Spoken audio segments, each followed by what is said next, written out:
Hello and welcome back to another segment of Anderson County Serves Here. And today we are at the location of the Cancer Association of Anderson. You might notice I have on my pink today, and there is a very good reason. For nearly 4 decades, October has been designated as Breast Cancer Awareness Month. And whether we can really believe it or not, 1 in 8 women in their lifetime will have breast cancer. So if you're like me and you have not had breast cancer, we should count ourselves blessed. I often have been told when I had thyroid cancer, in fact by the oncologist, who said, you have the best cancer you can have. And so I guess that I was blessed. But while I was in the cancer center in and out during that time, I saw so many people who were suffering at such greater degrees than I could even begin to imagine. And today we're going to talk to Angie Stringer, the executive director of the Cancer Association of Anderson. And we're going to talk about breast cancer, we're going to talk about other cancers, we're going to talk about their services, and most of all, the importance of a personal story, because Angie is a breast cancer survivor, and she and I were going through cancer at the same time, but hers was much more difficult and a much harder road than I had. So today, for all of you who are listening who are breast cancer survivors or cancer survivors of any kind, God bless you for the road that you traveled and for surviving. We want you and our entire audience today to know what the Cancer Association can really offer you and what it does for so many as it serves Anderson County. I'm Angie Stringer. I'm the Executive Director of the Cancer Association of Anderson, and we see on average about 35 to 40% of breast cancer patients. We also see other cancers, but I'll tell you, breast cancer runs neck and neck with lung cancer around here for some reason. So lung cancer is one of the bigger ones around here. We're starting to see other cancers that we didn't see when I first came here 7 years ago, such as head and neck cancers and tongue cancers and throat cancers. So those are becoming more of a problem, but breast cancer still stands out as one of the most prevalent since I've been here. Early detection is key to saving lives. And just with my story, I'll tell you, I found my cancer because I found a lump. When I felt it, it was very small. But by the time I had surgery, after I'd been through the scanning process and the ultrasounds and the biopsies, it had already grown to the size of a grapefruit. Cancer can spread rapidly, and the sooner you get it, the better chance you have before it spreads to other areas of your body. And once it spreads, it's harder to deal with. So early detection is the key to be able to survive cancer and to go on and thrive and not have as hard a treatment plan as if you wait. We are involved a lot with doing programs out in the community. We partner with ANMED, and we have them come out and bring the mammogram bus, and we do healthy snacks and sessions on exercise and healthy living and deep breathing and how important that is. So I would encourage you, if you don't know where the mammogram bus is, definitely give us a call and we will help, and so will United Way, get you pointed in the right direction to get early detection and to get your screenings done. Things go through your mind when you think about cancer because it's an unseen enemy. You can't fight it that easy because you can't see it, and that makes it even scarier, no matter what kind of cancer you have. When I was diagnosed that first day, when Pat Eberhardt looked at me and said, "You have cancer," the second thing out of her mouth was, "Who do you want your surgeon to be?" The third thing out of her mouth was, "Do you know where the Cancer Association is? You need to go over there right now." And I said, yes, I do know where it is. I had donated to the Cancer Association. I had worked for Anderson County for a while, and We had done fundraisers that benefited the Cancer Association because we recognized what an important part of the community that it was. But I thought I knew what they did, but I didn't.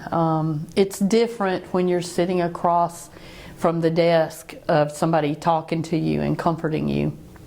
When we walked in the door that first day, the sweet lady that was here, Lynn Buchanan, looked over and said, "You're not alone." She said, "We're here for you. You know, we're not the end all. We can't do everything, obviously, but you won't be by yourself walking through this. And if you have any questions, if you need to get in touch with somebody, if you need to talk to somebody, we're here for you." And that meant more to me than anything. She also told me about everything that we do here now, and I'm very thankful to be on the other side now, where I get to tell people that they're not alone. We pay for mileage back and forth to your appointments, whether it's in town, whether you're going to Greenville, whether you're going to Atlanta, Emory, or whether you're going to MD Anderson in Texas. We have stipends when you go out of town like MUSC or MD Anderson to cover more than just the gas to help you get there. And we also have contacts at the places that are treatment centers that we can help you find a place to stay that has a good rate, and we help with that. We also pay for prescription medications. When you're going through chemo, you get nauseated a lot. I definitely did. And you need nausea medicine, you need pain medication, you need, if you get an infection, they have to give you antibiotics, they have to take care of you, because any infection with cancer when you're undergoing treatment can be deadly. So we help with those prescriptions. We pay for those. We have several partnering pharmacies that work with us that we're able to reach out to, and they invoice us once a month, so we pay for it. We also pay for nutrition. When you're going through chemo, you don't feel like eating. You don't even want to, I didn't want to smell food, much less eat anything. But you have to keep that calorie count up. You have to keep your strength up.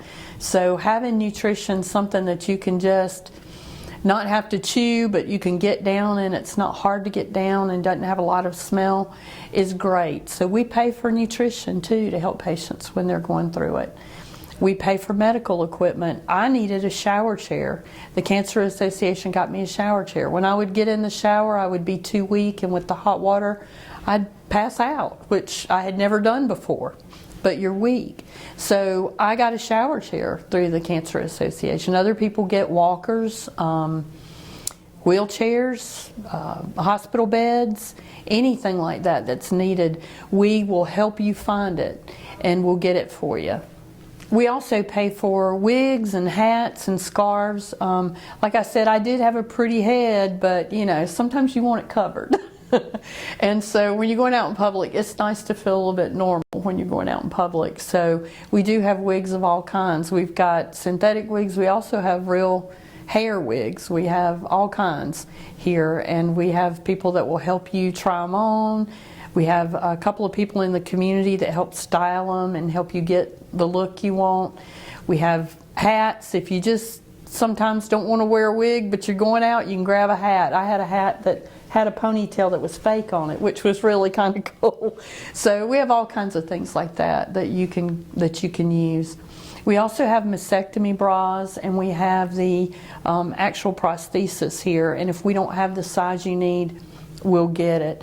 And it's very expensive when you start going through treatment. You know, the camisoles that you need to hold the drains and the mastectomy bras, I mean, they start at like $60 to $80 and go up from there. And the prosthesis can be $200, $300, $400, and I had to have 2 of them. So the Cancer Association helped me with that. And things like that are important, and they don't seem like a lot, but they add up. So those are really something that we really do. We also have a lot of programs that are available. We have one program called Face Forward, and what we do, we got a grant through Thrive Cosmetics, which is all hypoallergenic. It's nourishing for your skin. They don't do animal testing. It's just a wonderful company, and they help out charities. So they provide us with the makeup, and we have someone who makes you look pretty and takes care of your skin. come in, and also a lady who is certified to help with like aromatherapy and essential oils. And they come in and they do a class and show you how to style a wig. They show you how to care for your wig. They show you how to take care of your skin to keep it clean. It's really important when you're going through treatment to not use makeup that's old or to use anything that might have germs on it. You have to throw your mascara things away and get new ones. You don't want anything to get in your eye or anything that could cause any kind of slight infection that when you're normal and not going through treatment is not a big deal. But when you're going through treatment, chemo kills everything that helps you fight, so your immunity is really low. So they work with you to show you how to put on makeup so that you feel a little normal. Everyone knows that you lose your hair, but you don't think about, you don't just lose the hair on the top of your head. You lose your eyebrows and your eyelashes, and you know, we take those for granted, but it's amazing how red and swollen and terrible my eyes were because your eyelashes catch all the dust and the sweat that would go in your eye otherwise. And so your eyes get swollen and you have no distinguishing features on your face. So these ladies come in and they'll show you how to put your eyebrows on that look real, you know, and show you how to put some makeup on to give you a little color.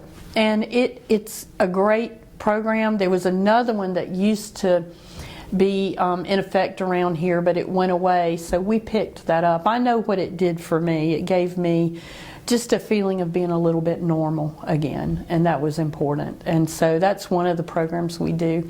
We also have a WellFit program that has classes on healthy cooking, healthy moving, whether it's yoga classes or we have had 1 or 2 Tai Chi classes. We've had a group that walked together. We've got some things like that. We had the healthy cooking's a lot of fun. We have people come in like from Wind River and they show you how to do a plant-based meal. We have some healthy snacks like how to eat on a budget but eat healthy.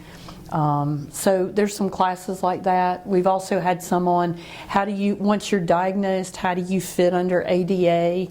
What are the rules? What is your responsibility to your employer and your employer's responsibility to you? And Reggie Gay put that class on for us, who was with, at the time he was with McNair, now he's with Anderson University. So we have a lot of programs like that that you can learn. You can also get to know other people who are in the same battle. And I love to tell this story. My oldest son told me one time we were talking about just going out of town and running into people who you just knew each other were cancer survivors, whether you know you had a pink hat on or you know you didn't have your hair or something. And I was telling him, I said, it's really interesting, you know, because you go and these people, you just kind of immediately have a kindred spirit.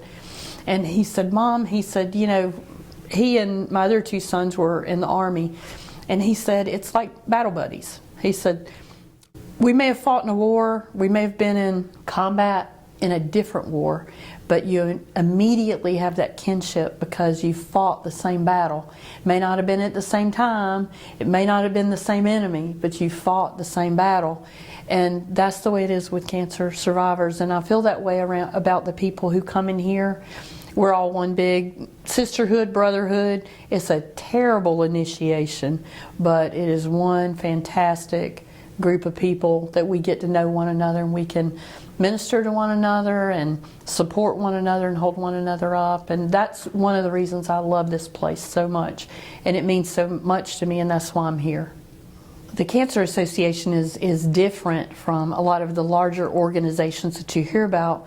We're a local cancer charity, and when I say local, everything we raise and everything we give out stays in Anderson County. It goes to help your brothers, your sisters, your co-workers, your aunts, your uncles, your moms, your dads, people in your family, people in your sphere of influence that live in Anderson County. We only have 2 criteria when people walk through our door.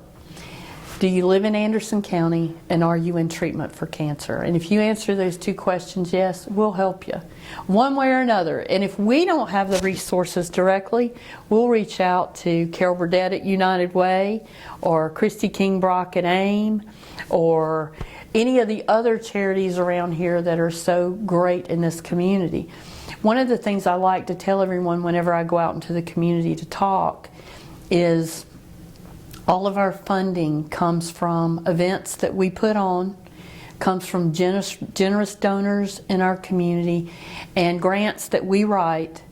We don't get any funding whatsoever from the American Cancer Society or any Relay for Life events. So all of those events go to the National American Cancer Society. They don't filter down to the local. And while I would love to be worked out of a job, and American Cancer Society has a great mission. When they cure cancer, I'll knock on somebody's door and see if I can get a job, because I'll be so happy they cured it. But until then, I like to tell everyone that we, Cancer Association of Anderson, are the boots on the ground. We're the ones in the community that help people in the neighborhood with demonstrative help. We give money. We're here. We go to appointments with some of our patients. We have a car now that we pick patients up that have no access to treatment. They don't have access to transportation. We have one vehicle that we got through a grant we wrote that goes around the county, and it stays in the road all the time. We've had it for just over a year, and we already have 37,000 miles on it. It stays in the road every day, except for the weekends, picking patients up from Iva, Star, Honeypath, Anderson, Belton, Williamston, Pelzer, West Pelzer, all over the county, and takes them to their treatment and then delivers them back home. So we're different from the bigger organizations, but I like to tell everybody we may be small, but we're mighty. In addition to our individual donors that we have and the grants that we write, which I have to say that we're very grateful for the grants we get, the Abney Foundation and especially from United Way. We're one of their partners and proud to be. But we do events in the community to bring people out. And we try to do different events that aren't things that everybody's doing. We have a Girlfriend's Tea in February every year, which is a lot of fun. We also have our Concert of Hope and Remembrance, which is 21 years old this year. We just had it in September. And it's a 1,200 person event with a 120 plus person choir, most of which are survivors or caregivers, or they've lost someone to cancer. And this year we had a full orchestra, and it's every year in September. Then we have our Howlin' for Hope event, which is our fun downtown event with the pets and the costume contest and everything. That's always the Thursday before Halloween. And one of my favorites we have is our hot air balloon event. That's Labor Day weekend every year. It's been in Williamston for the last several years, and we've enjoyed having it there. And we allow our patients an opportunity to get up close to a hot air balloon and maybe even do a tether ride, and a few of them that are brave and want a bucket list get to take a ride, a flight. So it's a lot of fun. It gives us some exposure in the community, and it also gives our patients an opportunity to do something outside of cancer. They can forget about cancer for a day or two and just enjoy life. So those are some of the ways that we raise funds here. And if you're interested in getting involved with us, our phone number is 864-222-3500, and our website is www.caanderson.org. We are so pleased to have been at the Cancer Association of Anderson today, and thankful that Anderson County Administrator Rusty Burns and Anderson County Council see the need to exposing you to what is happening in Anderson County and where you can serve, where you can make contributions, and how you can make a difference. In 2022, 44,000 people in America will die from breast cancer alone, not to count all the other cancers that we may find our family members or neighbors with. And as we wrap up today, I must say that the week that we're filming this, I will have lost a very dear friend, someone that served with me on town council, Bruce Calley, to cancer. And I'd like to dedicate this segment to him and to all the others that we have lost to cancer over this year. May God bless their families and our communities as we support their families. Thank you, and next time we'll talk more about breast cancer and early detection.